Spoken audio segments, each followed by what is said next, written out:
We'll see how it goes with everybody getting on here.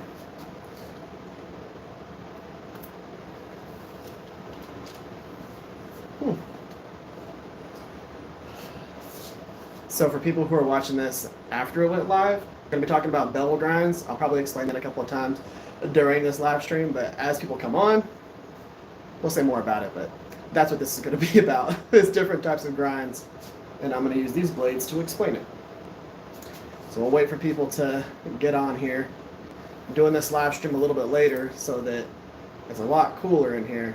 Instead of it being 105, it's like 100. There we go. What's up? How you doing? It's a lot better in the shop right now, man. It was about 107 today, 106, 107, and man, it's actually probably about 90 in the shop right now, 95. I know there's a 5-degree difference, but 90 to 95 is manageable. Sun's going down. It's a lot nicer. What's up, Jason? What's up, Bob? So, 109. Yeah, see, isn't that crazy? Texas just getting beat to hell with this heat, man. Absolutely ridiculous. But this nighttime right now is actually not that bad here. I'm probably wrong. It's probably like 98, 99 outside right now. But in here, it's really not that bad. I did put a little bitty window unit in to try and blow some cold air in here. It's not really doing much, but it's better than nothing. One of the things, before we get into this, I'm going to kind of get y'all's idea or y'all's opinion on this. So I'm going to move the camera back a little bit and flip you all around. So the wall right here that has, my belts and all that, see those ridiculously long belts?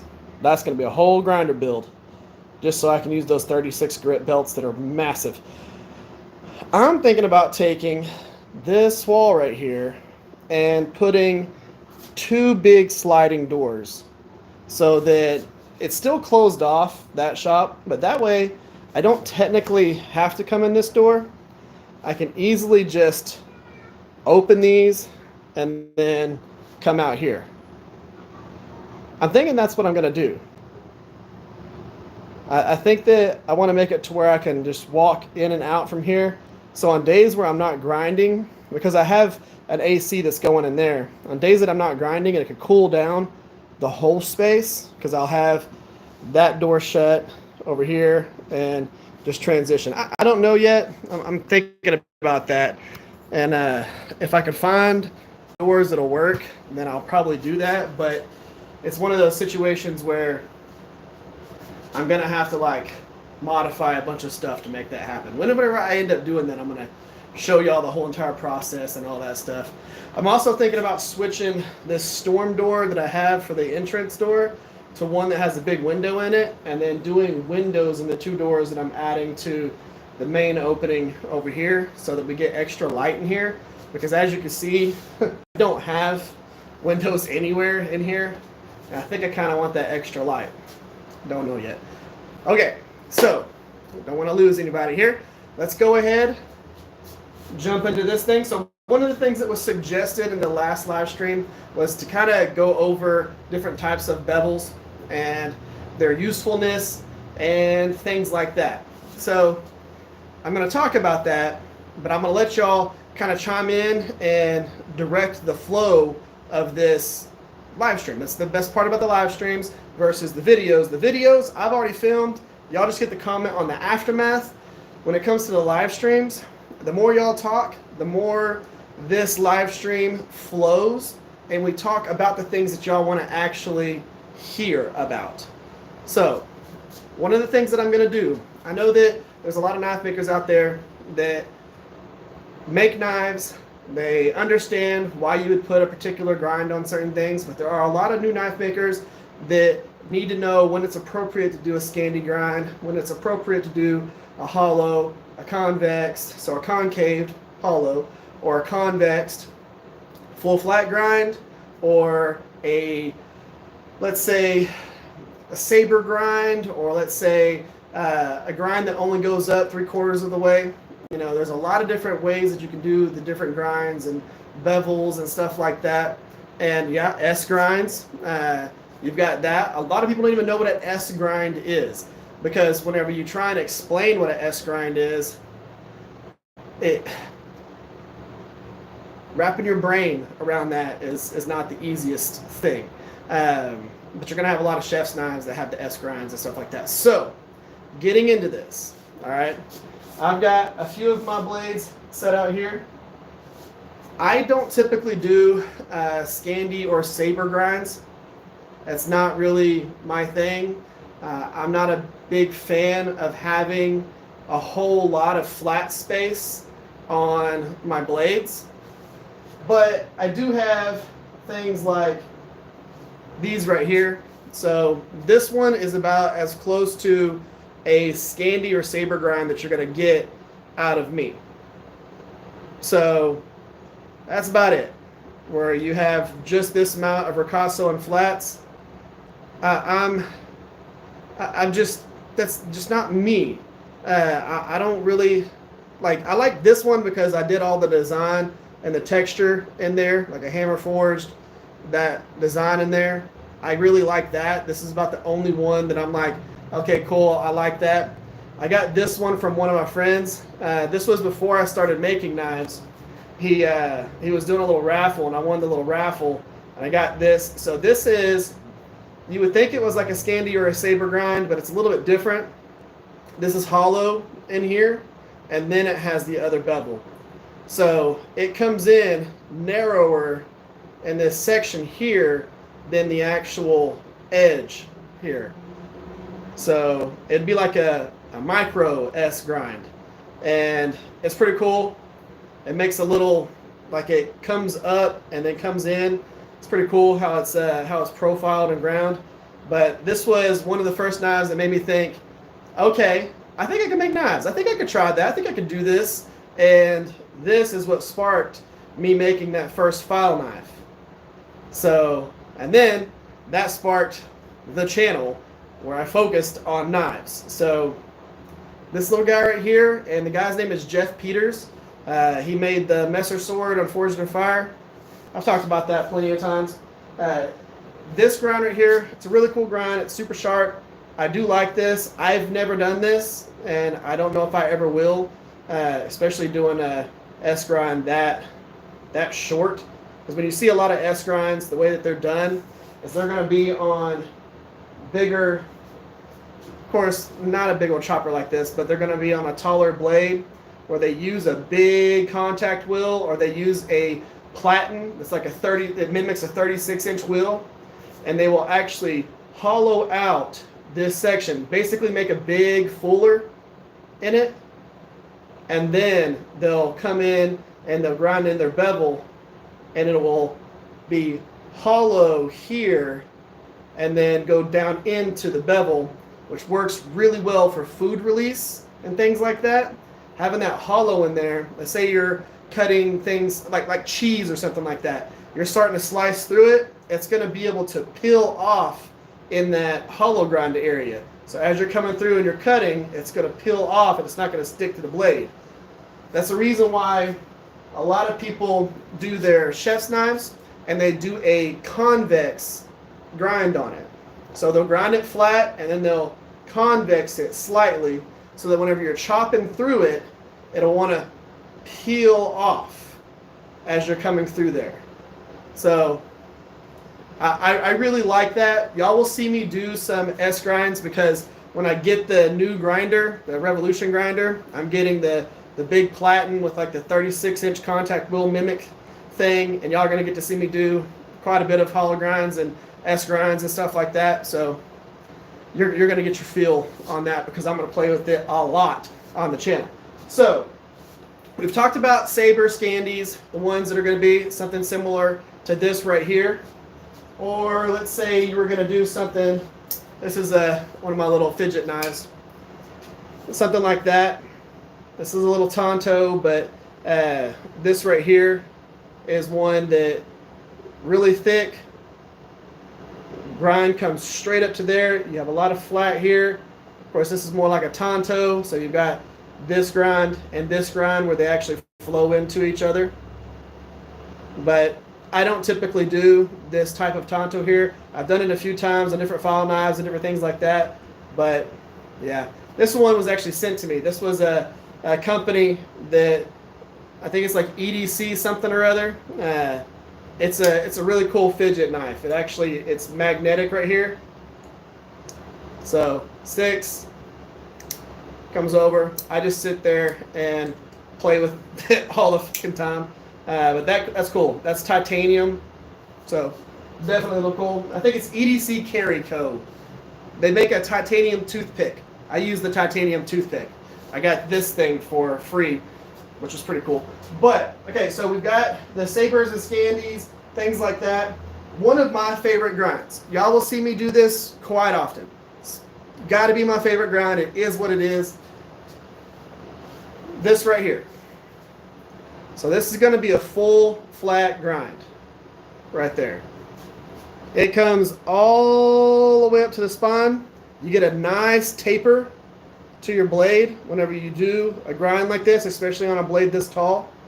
Get that nice distal. You pretty much get this by default whenever you're grinding your bevels all the way up to the top. It's going to go ahead and bring that down. Didn't know I needed a titanium too. Yes, you do. EDC Carry Co. has them. I was going to go ahead and get one anyways, and they saw the channel and they were like, hey, you mind if we send you this knife? And I was like, yeah, you should definitely send me that knife. So they sent me it for free, which was really cool. But I really like the titanium toothpick thing. This right here, one of my favorite grinds. Absolutely love this. This is one of my favorite knives that I actually have. I won't be selling this at all. This was one of the ones that during the heat treat actually developed a crack up here. I did a video on it.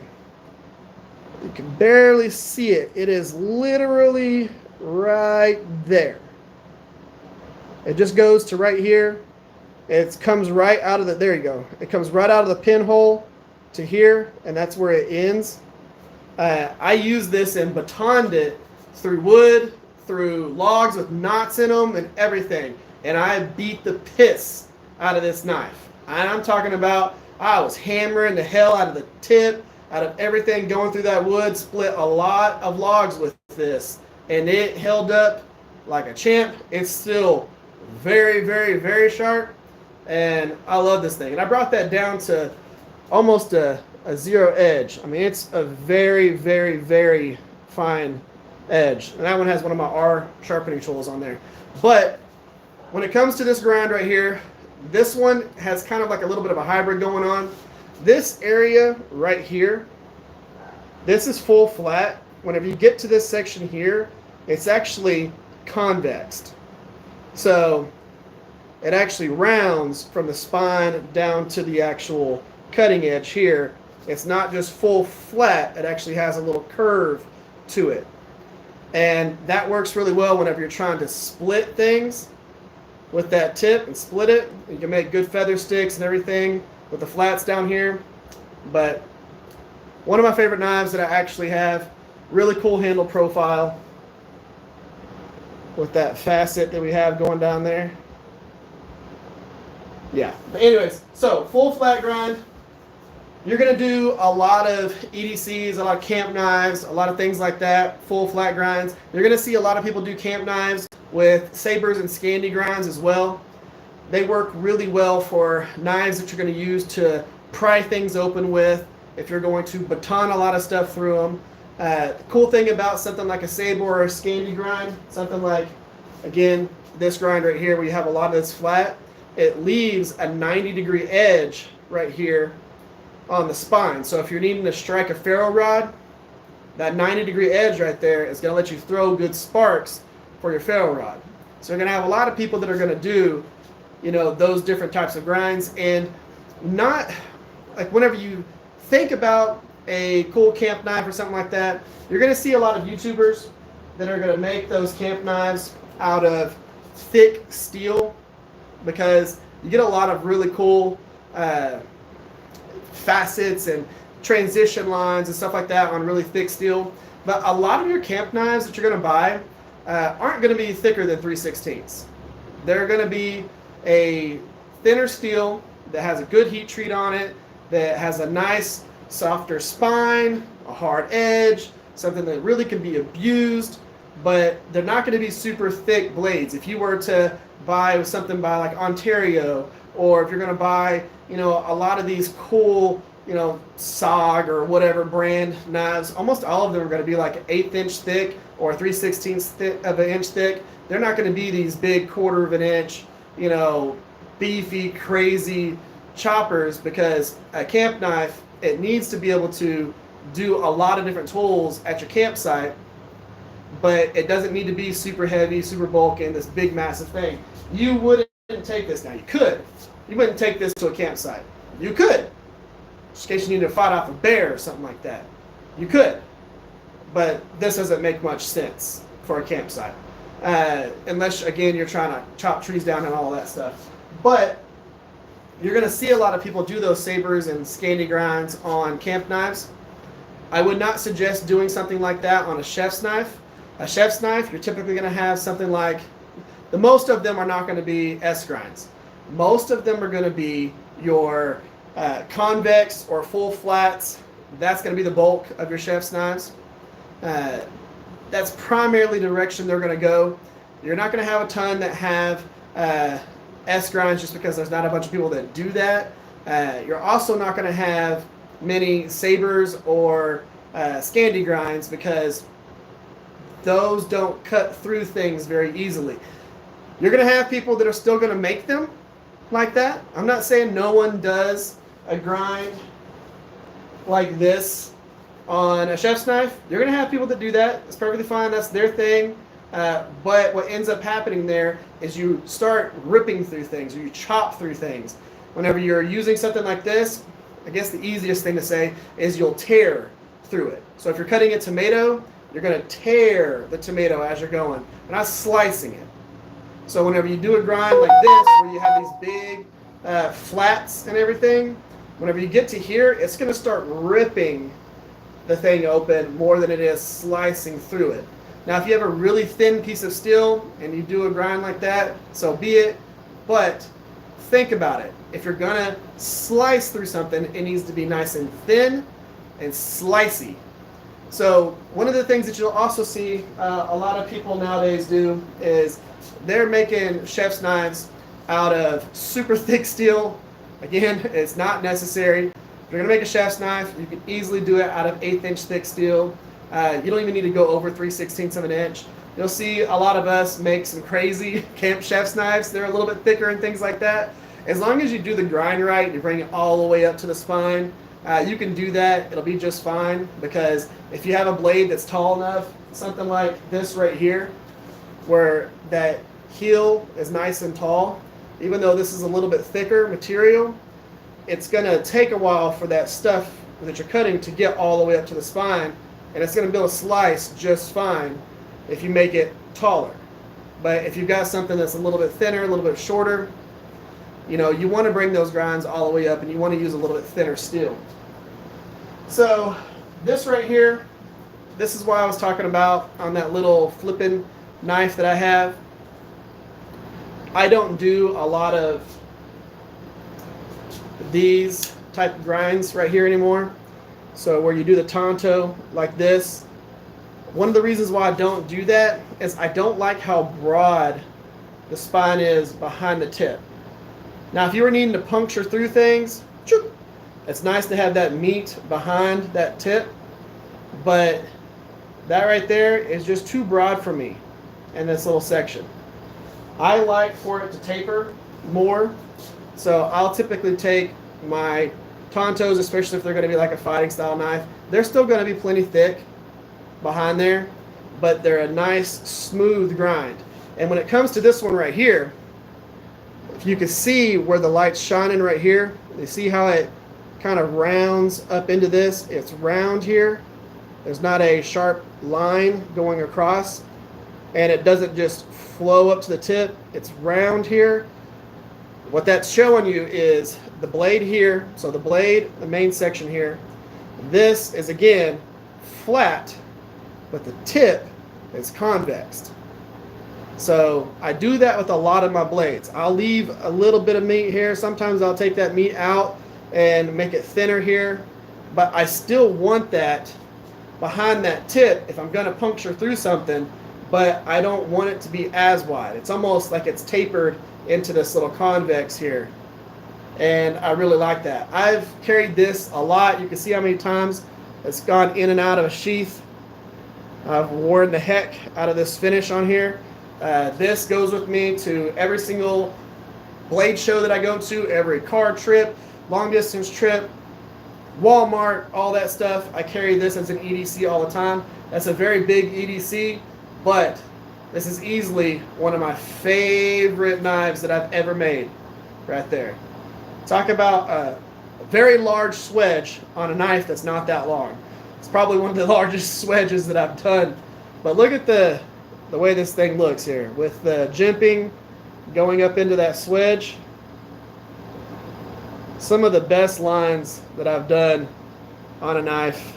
And of course, distal taper all the way through.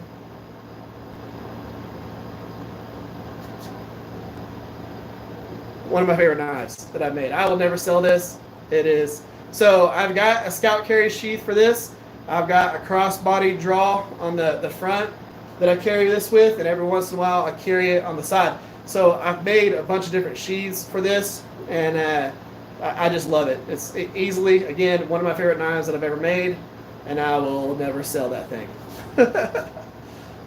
yeah, Matt got to hang out with it. So you have this. When it comes to the grinds, if I could give y'all a huge bit of advice, research the type of blade that you're going to make. So if you're going to make a chef's knife, Google chef's knives. If you're going to make a 10-inch chef's knife, Google 10-inch chef's knives. You're going to see a lot of different styles of grinds and stuff like that, but you don't need to reinvent the wheel in the chef's knife category. You don't need to reinvent the wheel in the camp knife category, in the EDC category. In a lot of those categories, you don't need to reinvent the wheel. What you need to do is put your own touch on it, but a lot of those grinds that they've been using for a really long time are developed within all of the amount of money they've spent on people testing those knives. People use them. People know what that grind's for. People know the reason behind it. If you're a new knife maker, don't sit there and try and design something that's just willy-nilly, because you'll see, if you just go on Etsy right now, if you go on Etsy and you type in chef's knife, all those people from Middle East and whatever that are making these knives, they're going to say it's a camp chef EDC chopper / axe / machine gun. It's no. It's a camp knife. Sometimes you can bridge the gap between camp and EDC, or a camp chef's knife, if you want to call it that. But really, when it boils down to it, you have those styles of knives that have those styles of grinds for a reason. So if you're kind of wondering what I should do, it's real easy to just Google that type of thing and then go, okay, cool. It makes sense that they have these particular grinds. What I can do is put my own flair on the profile. I can put my own flair on the blade shape. I can put my own flair on the handle profile, on the ergonomics, things like that. But when it boils down to it, you're not going to put a crazy scanty grind on a chef's knife. If people are doing that, they're crazy. Don't let them talk you into doing that. I saw this ridiculous, like $800 chef's knife on YouTube, where this person was making chef's knives out of, okay, they're making chef's knives out of farrier's rasps, okay?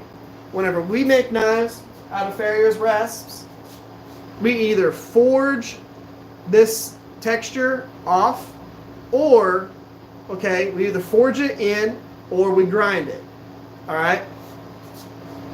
This thing was a chef's knife where they left the texture here so that they could zest lemons and stuff like that. But just try and wrap your head around that. When you're slicing through something, imagine how much this would be dragging if there was a file texture here, all those peaks. But they tried to make that make sense. No. Stop. That was not a good idea. Also, try not to make chef's knives out of things like Farrier's rasp knives or files. Big reason behind that is really hard to keep clean whenever you are cutting things, especially if you're going to do poultry or beef, things like that. It's really hard to clean. If you're going to go ahead and make a chef's knife, make sure that it's smooth or flat, or if you're going to leave some of the texture here, you're going to leave that texture, you know, even though there's a lot of texture right there, this is really, really flat. It gives a lot of design flair, but you can barely catch your finger on any of this. It's less texture than the face of a penny, where you have the head on it and stuff like that. It's less texture than that. Now it looks like it's deeper than that, but all this stuff, you can not even really catch your finger on it. It's just you get a lot of shadows whenever you go through and you etch it and you run over it with a Scotch-Brite pad. All the little shadows fill in these little areas, but even with me pulling my finger over here, you barely grab anything. Y'all can't even hear it. And so whenever we do a lot of those brute to forge chef's knives, a lot of people might think, well, that's going to be hell to clean or whatever. It actually makes it easy for food to release as well, because you have all these little pockets. But that's really easy to clean. It's not difficult. We forge them really, really flat. We just happen to leave that texture and make it look deeper by creating shadows whenever we are going through and, you know, doing our finish on them. Now you'll see some people that will put a real heavy texture on their chef's knives. You don't need to do that. Okay, so just be mindful of that if you're going through and you're making these different knives. If you're gonna make a chef's knife, make sure that you use something, a piece of steel that's easy to clean. One of the other things that I need to say, okay, y'all know that I use a lot of reclaimed steel. That's my thing. I use that, but everything that I use is the same pieces of steel that I've been using the entire time. So I've made a lot of knives, and I've done a lot of heat treats, and I've done a lot of snap tests. I've done a lot of processes with those. To me, even though they are unknown steel, I did all my research. I know who made them. I know when they were made. I know all of that stuff. I know what steel it is. I know how to heat treat it. I've talked to the people that manufacture the springs, all that type of stuff. It's known steel to me because I put in all the effort. Just be mindful of that. Also, if you're going to go through and you're going to make a specific knife, again, y'all hear me talk about this all the damn time. Make sure that the handle profile makes sense for that particular style of knife, okay? Make sure that if you're going to make a chopper, don't put a handle like this on it. That's not a chopper handle. You go and you swing this, it's going to go shoo, and now it's a throwing knife. You meant to chop something with it, but what you accidentally did was stab somebody because it flung out of your hand. So, yeah, that's a throwing knife. Now, this right here will throw off everything that you just learned from me for bevels, because if you go and do something like this and you make a knife like this, you're just... It's complicated for no damn reason, and it doesn't technically have bevels that do a thing. So this knife, if you were to look at it, okay, how it's shaped, and you tried to decide where the heck you were going to sharpen it or how you were going to sharpen it, almost everybody would take this thing and they would lay it down on their sharpening stone and they'd sharpen this edge because that's where the bevel is. This right here, that's technically not really beveled. This is just convexed right here down into the edge. When you sharpen this, you sharpen the flat side. So the side that's over here, you run your sharpener over this. So you're going to do your sharpening stones, you're going to sharpen this way down. So this edge right here just keeps getting finer. This edge right here stays exactly where it's at. You're not really doing anything on this side. All this is just curved down into the edge. But this makes for a very sharp knife, because most bevels, you know, they come down to a cutting edge like this. So you're going to have that broadness no matter what. This is half of that. So no matter what, you only have this right here comes straight down. So this edge is very, very, very fine because it doesn't have both sides of the bevel. It's just one, like a chisel. And this is a really cool setup right here. Yeah, it's my variation of a Yakut knife. It's a lot bigger than most Yakut knives, but you forge this whole bowl right here, so it's like a big spoon. And it's really nice though, because whenever you go to actually start carving things or making stuff with this, it scoops everything away. If you need to drill a hole in something, this drills holes really, really, really well. One of my favorite knives that I've done, absolutely love the handle on this and how that turned out.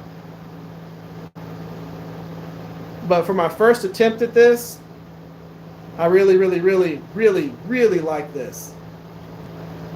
So this right here will throw you off 100% though. If you ever decide to make one of these, really watch videos and look into it so that you make it the right way. But I really like how that turned out. I know that some people are like, that's not a Yakut knife, but what the hell would you call it if it's not my version of a Yakut knife? There is no other knife like this other than that style. So I don't care. It's my thing. I could call it a whatever knife if I wanted to. But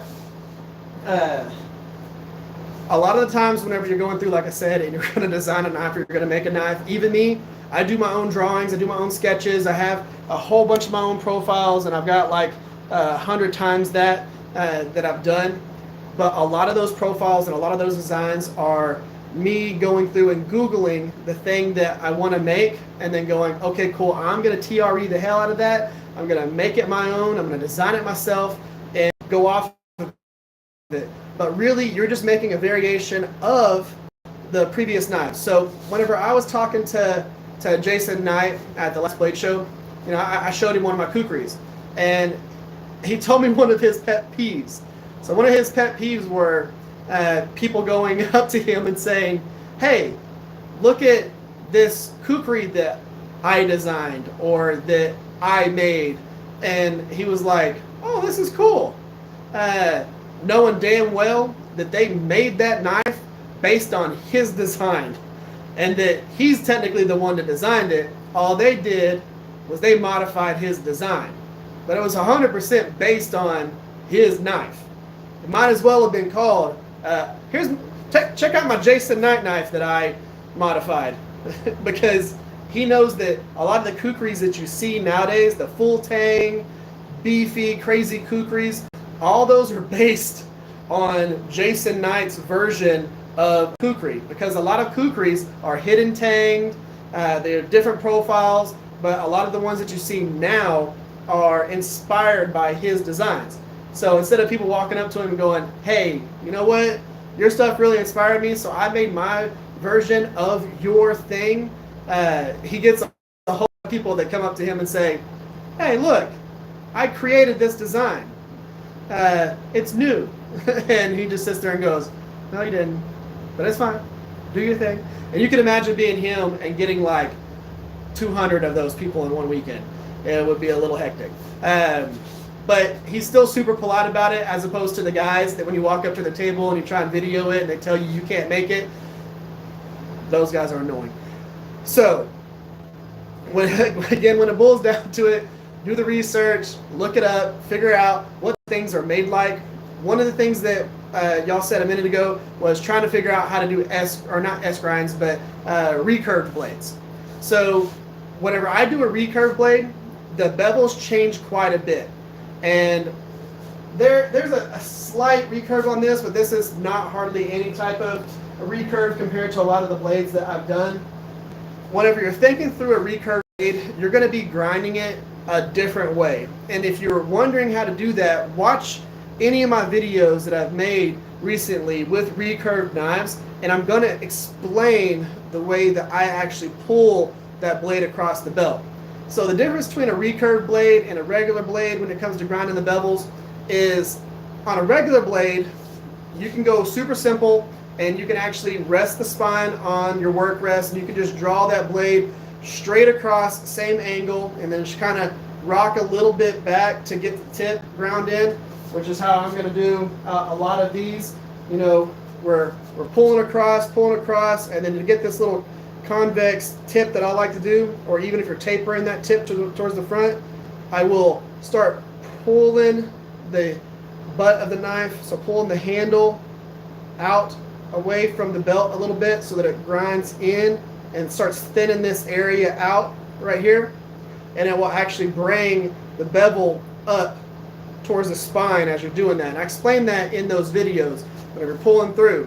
Whenever it comes to a recurve knife, you're not just pulling through and then kind of pulling back. You need to actually do something different in that recurve area. So you are kind of pushing the handle. You're pushing the handle into or past the belt, and you're pulling, and then you're going flat, and then you're pulling back. Because if you just pulled flat, what ends up happening there with the recurve, maybe I could show it on this one. It might help a little bit. So whenever you're pulling through on a recurve blade, this section of the blade is lower right here. So that's going to be lower than this section, and a lot of the times this section. So whenever you pull through a blade that has just a nice even flat belly and then dips down, you can pull through because the belt is going to contact it all the way as you come down at the same spot. But whenever you have this dip come down here, it's going to touch more at this tall spot and more at this tall spot and almost nothing here. So what ends up happening is this part of the blade stays thicker. It stays thicker than this. So this will thin out, and this will thin out, and this cutting edge will stay thick. So you have to kind of rock into this area and thin out this piece and then flatten it back out and then pull back in order to be able to grind that. You got to focus on this section, because by default, if I was to take a chunk out of this blade right here, by default, this would be thinner, this would be thinner, and this, if we just took a section out, it would be as thick as the blade is right here. It wouldn't be thin because we would have taken that edge off. So you have to think through that when you're grinding that. You need to be able to get inside that recurve and think about how you're doing it. So whenever I'm showing this and I'm doing all this stuff, that's an over-exaggeration. You are barely pulling in, grinding through, flatten, and then pulling back as you're grinding through it, and you're just making sure that you're keeping the thickness of your edge even all the way down. Now, for my kukris, what I typically do is I will take and I will thin out the belly here, because if you end up grinding it that way, you'll have most of your bulk in the blade here. This will be really thin. This will be pretty bulky because the grind here is automatically going to come up higher than here. So I'll typically change mine up a little bit. Again, watch my videos on my recurve knives, and I explain it into those to make it a little bit easier. What I'll end up doing on a video in the future is I'll kind of show y'all that process and try and break it down a little bit with the different grinds. The first video that we did for this particular live stream series, I showed y'all how to correct grinds. What I can do is I can focus on a few specific grinds in the series and stuff like that and try and break those down for you so that you can see exactly what I'm talking about. But it's thinking through all of that whenever you're grinding the bevels, and when you're thinking through the bevels, or when you're designing your knife on how you're going to end up grinding it, how you're going to achieve certain areas where you're getting transitions from bevels into flats, things like that all go into it. Because a lot of the times whenever people draw their knives or design their knives and they're sitting there marking where the plunge line is going to be and where the bevels are going to transition into the flats, all that stuff. So this has a good one. So whenever they're drawing their knives and they're trying to decide where the plunge line is going to go into their flats, this is easy to see because I've got texture on those flats, and then where this swedge is going to come in and where this line is going to be and all that. There's a process that you have to think through whenever you're grinding all those together to make sure that you actually achieve this particular setup. You achieve the plunge line here, you achieve this transition here, you achieve this transition between the swedge and the main bevels there, you achieve this design where this curves up here, you achieve these lines that you see up here. All of that goes into planning out what you're going to do and what you have in your mind bevel wise. So for me, you do one like this, you know by default that you have to grind the swedge first, because what ends up happening is when you start grinding your bevels, so you grind your swedge, it will be the same height right here all the way down to the tip. So you're going to have this amount of swedge all the way down here.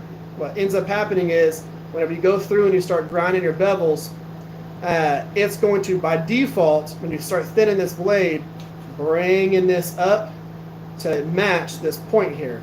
But you got to grind that first in order to make that easy on you, so you're not sitting here trying to do the bevels and then grind this wide part down to this thin part and make this line match both sides.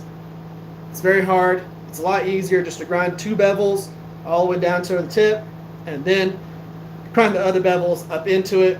But a lot of that planning goes into what you're going to design, what you're going to do, and then if you draw it, try and make it look like the drawing. Sometimes you're going to do something that's not like the drawing. That's okay.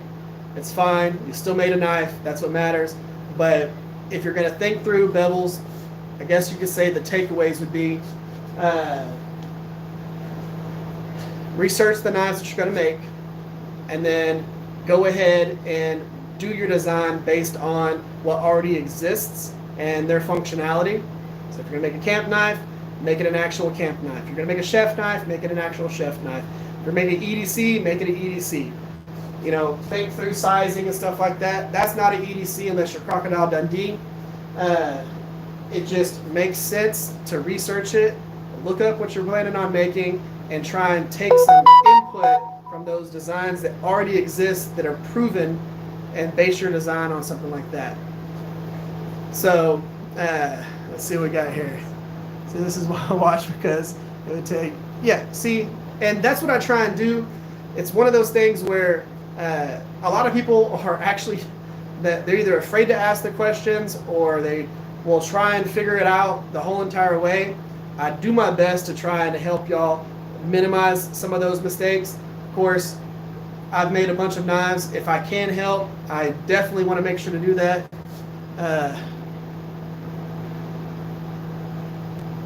So that would be a good thing, Drew. But the downside to that is what'll end up happening is I will be like this on your screen. So when you do a live stream, it can only be in this mode. YouTube does not let you go wide.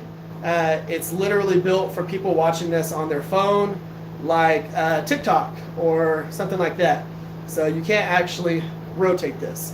I wish that I could, because it'd make it a lot easier for me to fit things in the screen. It makes it a lot complicated whenever I have to do everything in this one tiny area. So can't do that. But again, takeaways. Look up designs, try and base your designs on those things to make it make sense for you. If you need to look at mine, I've got tons of knives on YouTube. I've got 500 plus videos. So if you need to see certain things that I've done, I have talked like this in almost all the videos. So hopefully it's easy for y'all to kind of decide what y'all want to do within your knife making. But look it up on Google. It's very easy to go ahead and do that. The other takeaway would be, if you're going to do your bevels on a particular knife, make sure it makes sense and make sure you're picking the right bevels. You just want to do that. It's going to make your life a lot easier, and you're going to produce a knife that people will actually use continually. Also, it's a small thing. I mentioned it just one little time, but make sure that if you're going to design a knife, that the handle makes sense for that particular style of knife. You wouldn't put this handle right here or this handle right here on a chef's knife. It just doesn't make sense. So design your knives accordingly. So what you're going to be using that knife for, or what you're going to be selling that knife for, it's going to make your life a lot easier. And you're going to end up with very, very, very, just happy customers because you have given them a comfortable knife that has the right bevels that make sense on it. Also, practice with your blades. Practice, use them. I've kept a lot of my knives. I was a knife collector before I was a knife maker. I've kept a lot of them. I've got to use a lot of them. I've got to cut a lot of steaks. I've got to cut a lot of meat. I've got to cut a lot of vegetables. I've got to cut a lot of that stuff. Cut through wood, trees. I literally used one of my wakizashi to cut a tree down and completely break the tree down. The whole entire thing with just a sword. So it's nice to be able to go through and design something, use the hell out of it, and that way whenever you go through and you tell somebody what it is, you're confident, you've used it, you understand how it works. It's going to make your life a lot easier, again, because you're giving somebody a product that really, really, really helps them, and they're going to want to get another one by you. I've got friends that literally make knives, and their buyers have purchased like 10 plus knives from them. That's what you want. That's going to be really nice.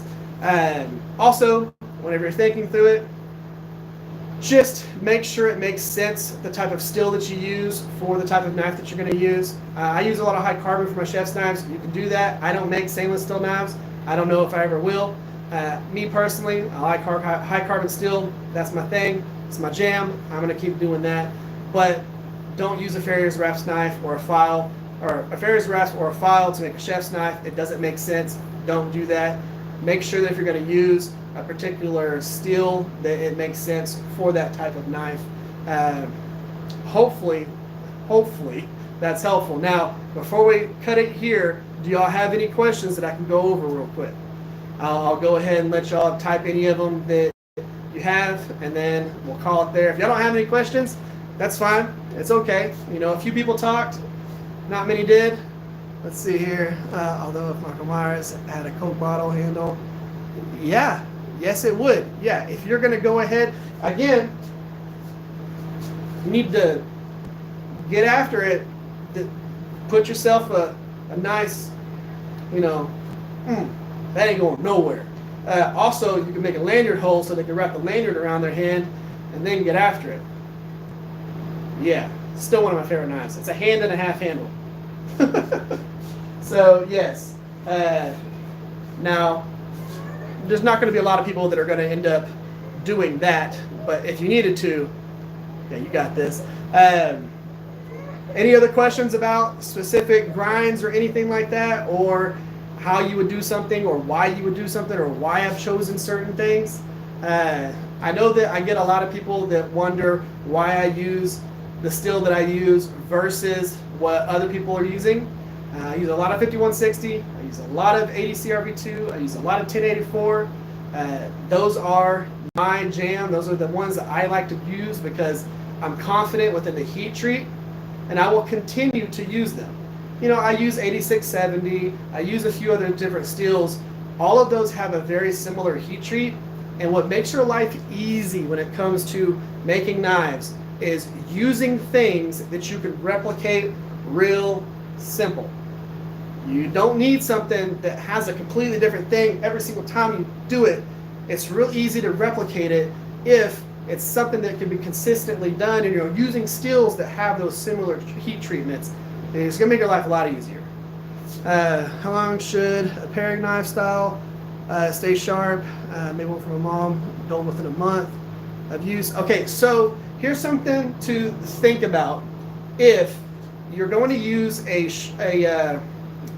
like a paring knife or something that a lot of people will use to cut meat, to cut steaks, or cut whatever. A lot of people use paring knives to do everything.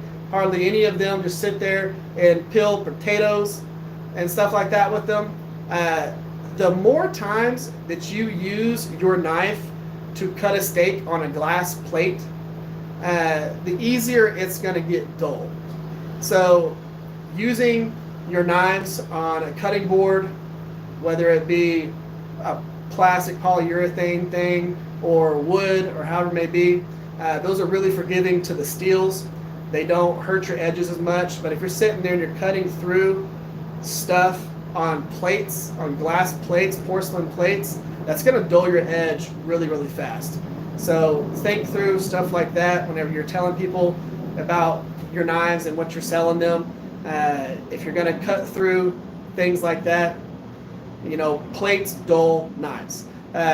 Cutting boards, they don't. They're built for that. That's what they're made for. That's what you want to use whenever you're cutting through things. Now, for a normal paring knife, it depends on what steel you made it out of. I've got certain knives that, like I've said, I've cut, tree limbs off of stuff and then shaved with them. So, and that's a lot of chops, a lot of abuse, a lot of everything. It would take a lot longer than a month to make it to where you would have to service it. So it really depends on, what steel you used and what they're cutting on.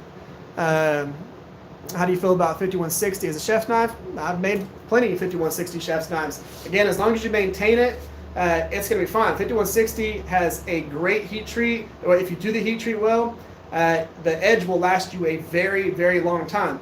The wakizashi that I made to cut the tree down and cut all the branches off of it and actually process it was made out of 5160, and it had a 0 edge. I sharpened that in the hand sanding process and then stropped it. I never had a sharpening belt, never had a sharpening stone, anything like that. I sanded it the whole entire way and then stropped it, and that's the edge that has been on it.